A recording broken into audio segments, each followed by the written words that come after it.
भाई की शादी हुई तो मम्मी रात को उठ उठ कर भाई के कमरे की तरफ जाती और दरवाजे में बने छोटे से होल से कमरे में झांकती थीं।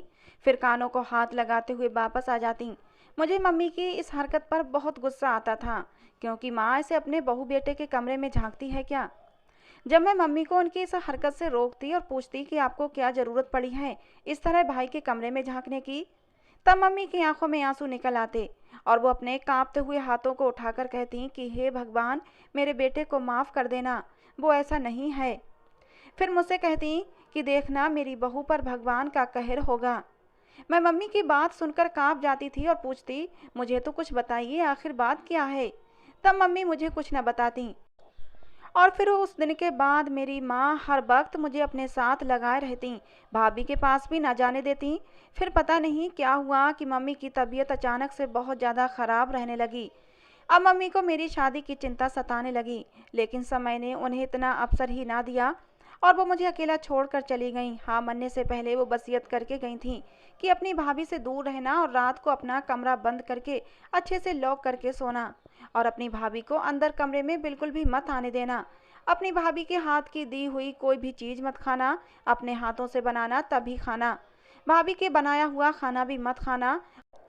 मम्मी के जाने के बाद मैं बिल्कुल अकेली तनहा रह गई थी। मैं अंदर से बिल्कुल टूट गई थी, लेकिन फिर भी मैंने जैसे तैसे करके खुद को संभाला और अपनी माँ की वसीयत को मानना शुरू कर दिया। मैं रात को अपना बंद करके ही सोती थी, दिन में भी ज़्यादातर अपने कमरे में ही रहती और कमरा अंदर से बंद रखती थी। लेकिन समझ नहीं आता था मेरी माँ ये सब क्यों कहकर गई थीं। माँ को मरे अभी कुछ ही दिन गुजरे थे जब एक दिन भाभी अपने कमरे में दर्द से चिल्लाने लगीं। मैं गलती से दरवाज़ा खोल के भाभी के कमरे में चली गई, लेकिन मेरे पैरों तले से तो ज़मीन निकल गई जब भाभी ने दरवाज़ा बंद करके मुझे, मेरा नाम दीपा है, मेरा संबंध दिल्ली से है, हम दो बहन भाई थे। मेरे पापा पुलिस में कांस्टेबल की नौकरी करते थे। कहते हैं कि पुलिस वाले अच्छे नहीं होते, वो रिश्वत लेते हैं। मगर ऐसी बातें करने वाले ये क्यों नहीं सोचते कि ऐसा कौन सा डिपार्टमेंट है जिसमें करप्शन नहीं होता और सब इंसान एक जैसे नहीं होते। कुछ लोगों के गलत काम करने की वजह से हम इल्ज़ाम सबको देने बैठ जाते हैं। जहाँ बुरे लोग होंगे वहाँ अच्छे भी तो होंगे। मेरे पापा भी उन्हें अच्छे लोगों में से एक थे। हर बेटी के लिए उसका बाप एक हीरो होता है, उसका आइडियल होता है। मेरे पापा भी मेरे लिए आइडियल ही थे, मेरे हीरो थे। मेरे पापा ने अच्छाई की मिसाल कायम की थी और साबित कर दिया था कि सब पुलिस वाले एक जैसे नहीं होते। मेरी माँ बताती थी कि जब उनकी शादी हुई तो उनकी उम्र 20 साल और पापा की 24 साल थी। पापा बेरोजगार थे और नौकरी ढूंढने की कोशिश कर रहे थे, मगर जहाँ भी नौकरी के लिए जाते तो वो यही कहते कि पहले तुम हमारा ख्याल करो, फिर हम भी तुम्हारे लिए कुछ सोचते हैं। और पापा ये कहकर उठ जाते कि भगवान की कृपा से ना मेरे बाप ने कभी मुझे हराम खिलाया है और ना ही मैं अपनी औलाद को हराम खिलाऊंगा। इसलिए आप अपनी नौकरी अपने पास रखिए, भगवान मुझे हलाल कमाई किस्मत में लिखेगा तो मुझे ज़रूर मिलेगी। तब वो इंटरव्यू लेने वाला आदमी हंसने लगा और पापा से उसने कहा कि इस दौर में हलाल कमाई करना आसान काम नहीं है। जहाँ भी चले जाओ रिश्वत दिए बगैर तुम्हें सरकारी नौकरी नहीं मिल सकती। पापा ने कहा, मैं जो भी काम करूँगा वो बिना रिश्वत लिए और बिना रिश्वत दिए करूँगा, और अगर नौकरी ना मिली तो मेरी किस्मत, मगर मैं आप जैसे लोगों की जेब भरने के लिए 1 रुपया भी नहीं दूंगा। और ये कहकर पापा घर आ गए। कुछ दिन ऐसे ही गुजर गए। फिर एक दिन मेरी माँ ने कहा, परेशान ना हो, भगवान अच्छा ही करेगा, जो नसीब में लिखा है वो मिलकर ही रहेगा। पापा ने कहा, जहाँ भी जाता हूँ सबसे पहले रिश्वत के नाम पर कुछ ना कुछ मांगा जाता है। इंसान की काबिलियत भी कोई नहीं देखता। मगर मैंने सोच लिया है, जो भी नौकरी मिली मैं अपने भगवान को गवाह बनाकर अपने फ़र्ज को पूरी ईमानदारी से निभाऊंगा। और जो लोग ये कहकर मुझे ऑफिस से निकाल देते हैं कि तुम्हारे जैसे आदमी कभी नौकरी कर ही नहीं सकते, उनको बता दूंगा कि भगवान की कृपा से अभी भी ऐसे लोग हैं जो रिश्वत लिए बिना नौकरी करते हैं। और पापा ने इसी तरह अपनी कोशिश जारी रखी थी। और एक दिन पापा घर लौट रहे थे जब रास्ते में दो लोग एक आदमी को घेर कर खड़े थे और रुपये पैसे वगैरह छीन रहे थे। सब लोग आसपास से गुजर रहे थे, मगर किसी ने भी उस आदमी की मदद नहीं की। तब पापा ने बड़ी होशियारी से उन दोनों चोरों के पीछे से उन पर किसी चीज़ से उनके सरों पर हमला कर दिया था। ये सब अचानक हुआ था कि वो लोग कुछ समझ ही नहीं पाए थे और सर पकड़कर रह गए थे। तब वो आदमी जिसको वो दोनों लूट रहे थे उसने अपनी गाड़ी से जल्दी से मोबाइल उठाया और पुलिस को कॉल कर दी। कुछ ही देर में पुलिस की गाड़ी वहां पहुंच गई थी और उन दोनों चोरों को हिरासत में ले लिया गया था। तब उस आदमी ने पापा का धन्यवाद किया कि कितने लोग यहाँ से गुजर रहे थे, मगर किसी ने खुद को खतरे में नहीं डाला, मगर तुमने मेरी मदद की। जब तक तुम्हारे जैसे लोग इस दुनिया में हैं, भगवान की कृपा से कोई किसी का कुछ नहीं बिगाड़ सकता। उस आदमी ने मेरे पापा से कहा कि आइए, मैं आपको आपके घर तक छोड़ दूंगा। पापा ने कहा, मैंने आपकी मदद की है, मुझे इसका फल नहीं चाहिए। उस आदमी ने कहा कि तुम सच में खुददार और बहुत ही अच्छे आदमी हो, मुझे तुमसे मिलकर बहुत खुशी हुई। और फिर पापा घर आ गए। कुछ दिनों बाद पापा को फिर इंटरव्यू के लिए बुलाया गया था और जब पापा का नंबर आया तो वही आदमी पुलिस यूनिफॉर्म पहने कुर्सी पर बैठा हुआ था। जब उसने पापा को देखा तो हैरान हो गया और कहने लगा, लो देखो, इसको कहते हैं किस्मत। मैं जानता हूँ तुम एक खुददार आदमी हो। अगर मैं तुम्हें ये नौकरी दूँ तो तुम समझोगे कि मैं तुम्हारा एहसान उतार रहा हूँ, तुम्हारे एहसान के बदले ये नौकरी दी है। पापा ने कहा कि पुण्य भूलने के लिए किया जाता है, क्योंकि जो पुण्य को याद रखते हैं उनके अंदर ये इच्छा पैदा होने लगती है कि वो दूसरों को अपना एहसानमंद होते देखना चाहते हैं। अगर मैं इस नौकरी के काबिल हूँ तो ठीक, वरना मुझे इजाज़त दीजिए। अब उस पुलिस वाले आदमी ने कहा, ठीक है, अगर तुम काबिल हुए तो तुम्हें डिपार्टमेंट वाले कॉल करके बता देंगे। उसके बाद पापा घर आ गए और 1 महीने बाद पापा को लेटर मिला और उनको पुलिस में नौकरी मिल गई। जिस दिन पापा ने ज्वाइनिंग देनी थी उस दिन वही पुलिस वाला, जो खुद बहुत अच्छी पोस्ट पर था, उसने पापा से कहा कि तुम इस नौकरी के लिए काबिल थे, इसीलिए आज यहाँ हो, इसको किसी का एहसान मत समझना। उस दिन मेरे पापा बहुत खुश हुए थे और समय यूं ही गुजरता रहा। भाई की पढ़ाई पूरी हुई तो उन्हें भी एक बैंक में जॉब मिल गई और हम सबकी ज़िंदगी बहुत ही अच्छी गुजर रही थी।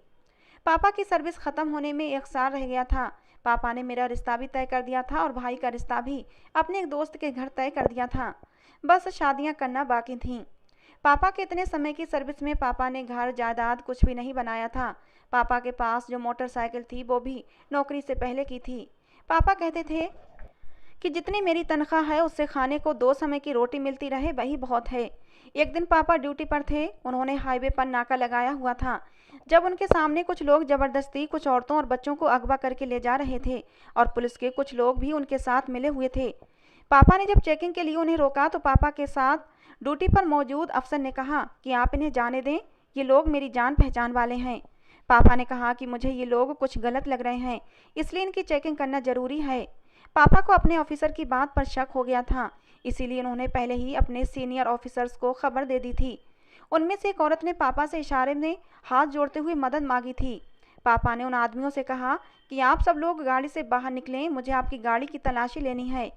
वो अगवा करने वाले लोग पापा से उलझने लगे और कहने लगे, प्लीज़ हमें जाने दें, हमें बहुत जल्दी है। पापा ने कहा, तुम लोग इन औरतों और बच्चों को जाने दो और ख़ुद को पुलिस के हवाले कर दो, तुम्हारा हक में यही अच्छा होगा। और तभी दूर से पुलिस की दूसरी गाड़ी आती हुई दिखाई दी तो वो लोग ज़बरदस्ती भागने लगे। जब पापा ने एक आदमी को पकड़ लिया, उस आदमी का साथी उसे वहीं छोड़कर भागने लगा। जब पापा ने भागने वाले आदमी पर फायर कर दिया, वो आदमी वहीं मौके पर मर गया और जिस आदमी को पापा ने पकड़ा हुआ था उस आदमी ने बड़ी फुर्ती से पापा की पिस्तौल खींचकर पापा पर ही गोली चला दी। इससे पहले कि वो आदमी गाड़ी लेकर दूर भागता, दूसरी तरफ से पुलिस पहुंच चुकी थी। उन्होंने उस भागने वाले किडनैपर को पकड़ लिया। पापा को लेकर अस्पताल पहुंचे, लेकिन तब तक मेरे पापा इस दुनिया से जा चुके थे। लेकिन जाते जाते भी पापा बयान दे गए थे कि मेरे साथ ऑन ड्यूटी ऑफिसर किडनैपर के साथ मिला हुआ है। और फिर जो पुलिस ऑफिसर पापा के साथ ऑन ड्यूटी मौजूद था उसे भी हिरासत में लिया गया। जब मामले की तह तक पहुंचा गया तो पता चला कि यह आदमी पापा के साथ ऑन ड्यूटी था, वो तो खुद किडनैपर से मिला हुआ था। मगर अफसोस, पापा इस दुनिया में नहीं रहे थे। मेरे पापा शहीद हो चुके थे। पापा के जाने के बाद हम सब पर एक कयामत टूट पड़ी थी। मम्मी ने हम बहन भाई को बहुत ही मुश्किल से संभाला था। पापा के जाने का दुख मुझसे सहन नहीं हो रहा था। मैं बीमार रहने लगी थी। मम्मी और भाई मुझे बहुत समझाते कि ये दुनिया है, सब ने एक दिन यहाँ से चले जाना है, तुम खुद को संभालो। देखो ना, तुम्हारी वजह से मैं और माँ ने भी खाना नहीं खाया है, थोड़ा सा खा लो। मगर मुझे कुछ होश नहीं था। भाई रोते हुए कमरे से निकल गया। मम्मी ने कहा, दीपा बेटी, हमारे नहीं तो अपने पापा की खातिर ही संभल जाओ, तुम्हारे पापा की आत्मा को कितना दुख होता होगा। तब मैंने कई दिन बाद थोड़ा सा खाना खाया था। यूं ही 1 साल गुजर चुका था। एक दिन मम्मी ने कहा कि तुम्हारा भाई पता नहीं कुछ परेशान सा है, तो मुझसे पूछो, वो तुमसे कोई बात नहीं छुपाता। भाई घर आए तो सीधे कमरे में चले गए। कुछ देर बाद माँ ने कहा, जाओ अपने भाई से पूछो कि खाना खाया या नहीं। मैं भाई के कमरे में गई और भाई से कहा कि मम्मी आपको बुला रही हैं।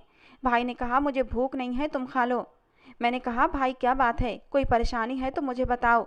भाई ने कहा कुछ नहीं, बस थक गया हूँ, आराम करूँगा।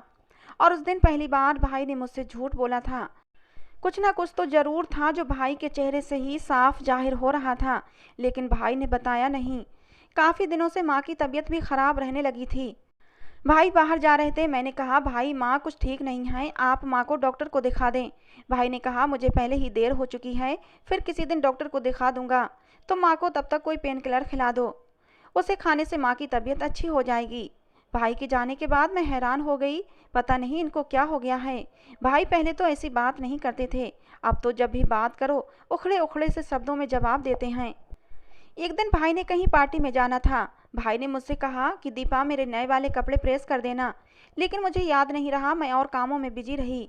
जब भाई घर आए और कहा कि दीपा मेरे कपड़े मेरे कमरे में रख दो, तब भी मैं किचन में थी, मुझे आवाज़ सुनाई न दी। और भाई ने जब बाहर आकर देखा तो कपड़े नहीं रखे थे। मैं खाना बना रही थी जब भाई इतने गुस्से में आकर बोले, बहरी हो गई हो क्या, आवाज़ सुनाई नहीं देती, कब से आवाज़ें दे रहा हूँ, मेरे कपड़े कहाँ हैं। मैंने कहा भाई वो तो मुझे याद नहीं रहा, मैं प्रेस करना भूल गई थी। भाई ने कहा बाकी सब काम तुम्हें याद हैं कि क्या बनाया है, क्या खाया है, अगर याद नहीं तो बस यही कि जो मैंने तुमसे कहा था। मैंने कहा भाई कसम से मुझे याद नहीं रहा, आप जानते हैं कि पहले कभी ऐसा नहीं हुआ।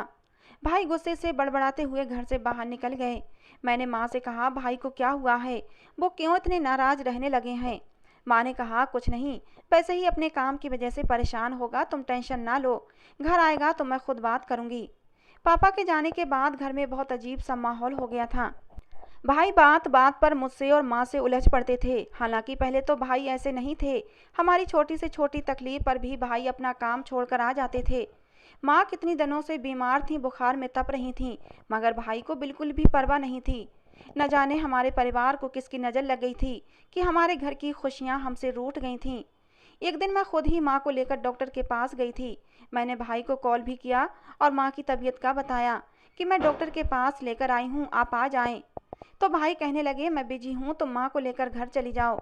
भाई से बात करते समय मुझे किसी और की भी आवाज़ आई थी, जिसे पहचानने में मुझे देर बिल्कुल भी नहीं लगी थी, क्योंकि वो आवाज़ तो मेरी मामी की थी। भाई ये क्या कर रहे थे और मुझसे झूठ क्यों बोला। भाई तो जानते थे कि मामा और मामी ने हमारे साथ क्या कुछ नहीं किया था, वो तो हमें अच्छा ही नहीं समझते थे। पापा के जाने के बाद भी कभी आकर हमारी खबर नहीं ली थी, बल्कि एक दिन हमारे घर आकर मामा और मामी ने मम्मी से 3 लाख रुपये मांगे थे। माँ ने कहा कि इतने पैसे हमारे पास कहाँ से आए। तो मामा कहने लगे क्यों, तुम्हारे पति तो पुलिस में थे और पुलिस वालों को तो ऊपर की कमाई बहुत आ जाती है। माँ ने कहा बस अब बहुत हुआ, आप अच्छी तरह जानते हैं भैया कि इन्होंने कभी हराम की कमाई का एक पैसा नहीं कमाया, और आप क्या जाने हलाल और हराम में क्या अंतर होता है। आपको तो बस पैसों से मतलब है। आपने तो खुद सारी जिंदगी पत्नी के आगे पीछे घूमने में गुजार दी और दूसरों को धोखा देने में गुजार दी। मामा हमें भला बुरा कहते हुए चले गए थे, और तब से मामा ने हमारे घर आना ही छोड़ दिया था, और आज भाई उन्हीं के घर बैठा हुआ था। मुझे विश्वास नहीं आ रहा था। फिर मैंने सोचा हो सकता है कि ये मेरा वहम हो। मेरा भाई, वो भाई जो कभी हम पर जान देता था, वो अब हमसे बेगाना सा लगने लगा था। और फिर इसी टेंशन में मेरी माँ बीमार पड़ गई थी। कुछ दिनों में माँ की तबीयत थोड़ी ठीक हुई तो भाई ने एक दिन आकर कह दिया कि मैं मामी की भतीजी रूपा के साथ शादी करना चाहता हूँ। मैं उसे पसंद करने लगा हूँ, आपको मेरे साथ चलना होगा। रूपा मेरी मामी की भतीजी थी, मामी के कोई औलाद नहीं थी, इसलिए वो अपनी भतीजी को अपने पास रखती थीं। माँ ने कहा तुम्हारा रिश्ता तुम्हारे पापा ने अपने दोस्त की बेटी से तय कर दिया है और तुम्हें बता भी दिया था, और उस समय तुम राजी भी थे, अब कैसे अपने बाप की बात को झुठलाने लगे हो। मैं तुम्हें बिल्कुल भी अनुमति नहीं दूंगी। आज ही जाकर उन लोगों से शादी की तारीख ले आती हूँ, वो कब से इंतजार में हैं, कई बार पूछ चुके हैं कि कब तक शादी की तैयारी करें। मैं अब और देर नहीं करूँगी। उस समय तुम्हारे पापा ने जो भी किया था सब तुम्हारी मर्जी से किया था, मगर मेरे भाई ने साफ कह दिया कि मुझे मामी की भतीजी रूपा से ही शादी करनी है। अगर आप साथ न गईं तो फिर आगे जो होगा उसकी जिम्मेदार सिर्फ आप ही होंगी। मैं रूपा से शादी का वादा कर चुका हूँ और मामी भी राजी हैं, और मामी का भाई और भाभी भी राजी हैं। मामी तो कहती हैं कि अपनी माँ को लेकर आओ, वो तो आपकी राह देखती हैं, आपसे कितना प्यार और आपको कितना सम्मान देती हैं, और आप पता नहीं मामी को अच्छा क्यों नहीं समझती। माँ ने कहा, ठीक है, अच्छी तरह सोच लो। तुम जानते हो तुम्हारी मामी अलग तबीयत की मालिक है। उसके ना जाने कितने किस्से पूरे खानदान में मशहूर हैं। लोग उससे दूर भागते हैं और तुम हो कि उस घर से रिश्ता जोड़ना चाहते हो। कल को तुम्हें पछताना न पड़े। फिर मत कहना कि मेरी माँ ने रोका नहीं था। भाई ने कहा, आपको नहीं चलना मेरे साथ तो ना चलें, लेकिन इस तरह की बातें करने की कोई ज़रूरत नहीं है। भाई की बातें सुनकर मैं और माँ परेशान हो गए थे। मेरी माँ की आंखें दूर तक देख रही थीं। उन्हें अपने घर का विनाश होता साफ दिखाई दे रहा था, लेकिन वो मजबूर थीं।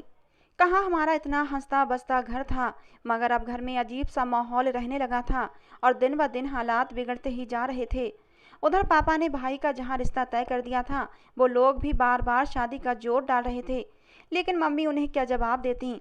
और एक दिन तो हद ही हो गई जब वो लोग घर आ गए और हाथ जोड़कर विनती करने लगे।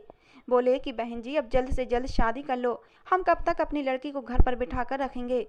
और मम्मी के पास कोई चारा नहीं था, तो उन्होंने साफ साफ बता दिया कि मेरा बेटा तुम्हारी बेटी से अब शादी नहीं कर सकता, वो किसी और को पसंद करने लगा है। ये सुनकर वो लोग बहुत दुखी हुए थे, साथ ही साथ नाराज भी, कि आपने सही नहीं किया। हम कब से आपके रिश्ते पर बैठे हुए हैं। हमारी बेटी तो टूट कर रह जाएगी। वो तो राहुल के नाम से ही जी रही है, उसी को मन ही मन अपना पति स्वीकार कर चुकी है। लेकिन मेरी माँ भी क्या कर सकती थीं। ये सब सुनकर उनकी आंखों में भी आंसू आ गए। उन्होंने कहा, भाईजान, हमें माफ़ कर दो, हम मजबूर हैं। अगर हम ज़बरदस्ती राहुल को शादी के लिए मना भी लें, लेकिन अगर बाद में उसने प्रीति को छोड़ दिया फिर क्या होगा। उसकी तो ज़िंदगी खराब हो जाएगी। और फिर भाई ने अपनी मर्जी से मामी की भतीजी रूपा से शादी कर ली। माँ ने भाई को बहुत समझाया था, मगर वो नहीं माने और अपनी जिद पूरी ही कर ली। मामी की भतीजी रूपा बहुत ही तेज तर्रार और बहुत ही चालाक लड़की थी।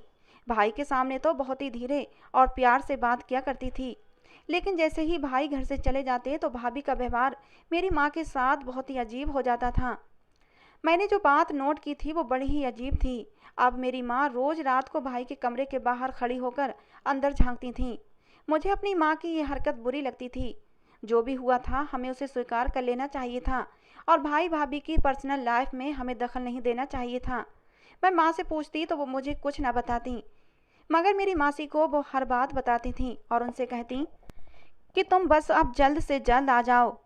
मासी मेरी सगी मासी नहीं थीं, वो मेरी माँ की सहेली थीं, लेकिन सगी बहन की तरह ही आपस में दोनों में प्यार था।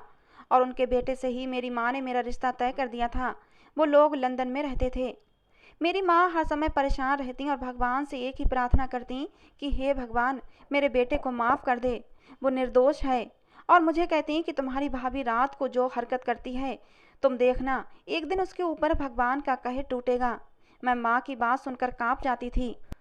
अब मेरी भाभी मेरे भाई को इस बात पर राजी कर रही थीं कि अपनी बहन की शादी मेरे भाई से कर दो, और भाई तो वैसे भी वही कर रहे थे जो भाभी चाहती थीं। भाई ने माँ से कहा कि दीपा के लिए ये रिश्ता बहुत अच्छा है, मगर माँ ने कहा कि मैं अपनी बेटी की शादी बहुत पहले ही अपनी सहेली के बेटे से तय कर चुकी हूँ।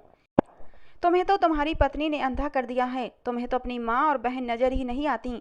तुम अंधे हो गए हो क्या? तुम्हें दिखाई नहीं देता कि तुम्हारी पत्नी का भाई अब नॉर्मल है? वो मेरी फूल जैसी बच्ची के लायक नहीं है।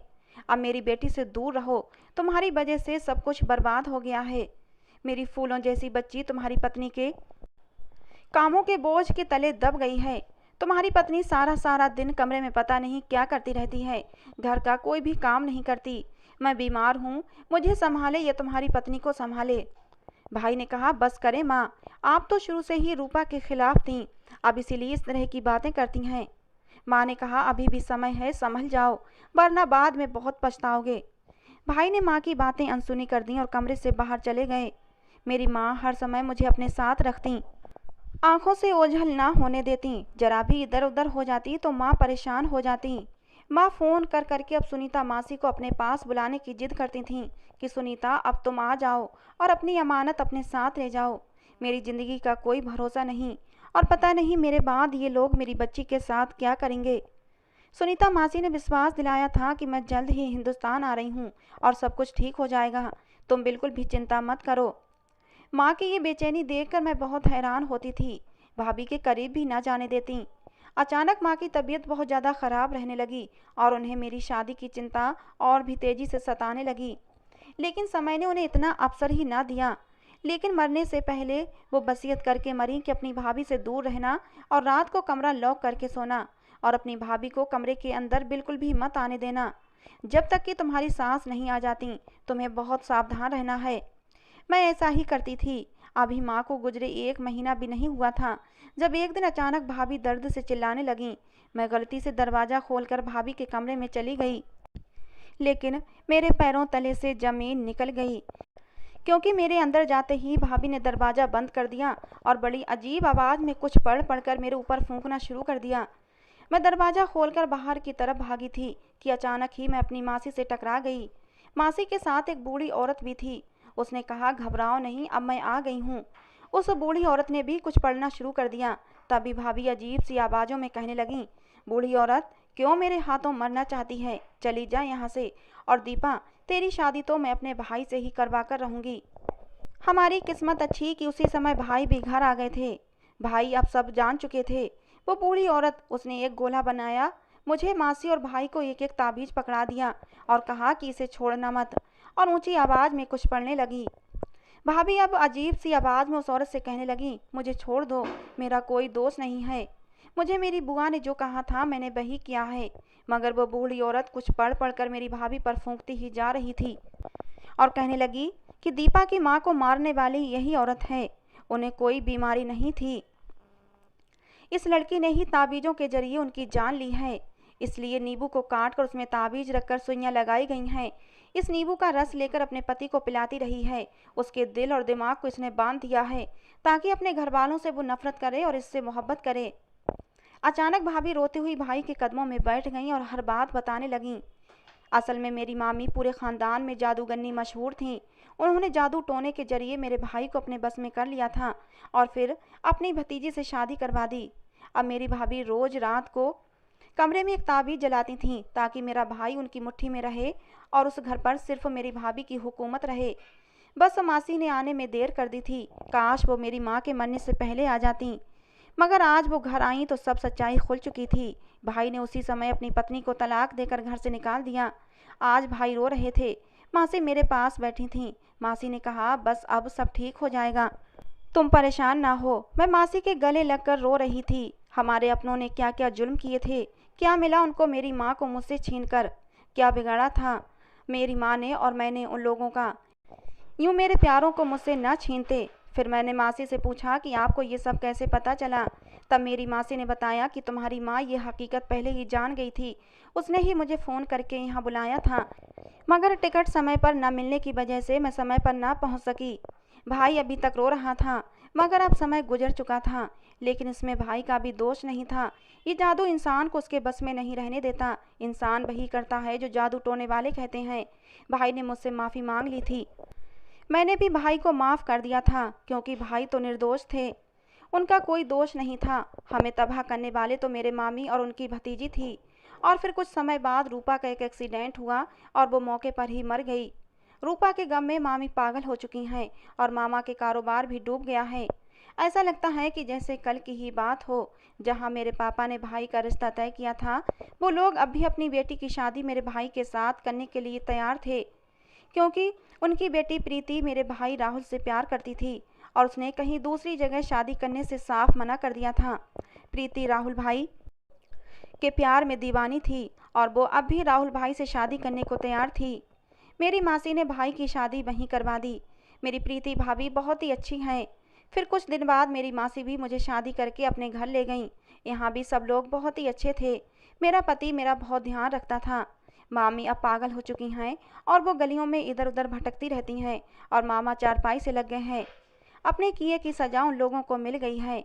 आखिर में बस इतना ही कहना है कि इंसान ऐसे गलत काम करते हुए ये क्यों भूल जाता है कि वो जो कुछ भी कर रहा है वो पलटकर उसी की तरफ आएगा। जो बोया जाता है वही काटा जाता है। कांटे बोकर तुम फल की उम्मीद कैसे कर सकते हो। तो दोस्तों, ये थी आज की हमारी कहानी। आपको कैसी लगी ज़रूर बताना। पसंद आई हो तो प्लीज़ लाइक करना।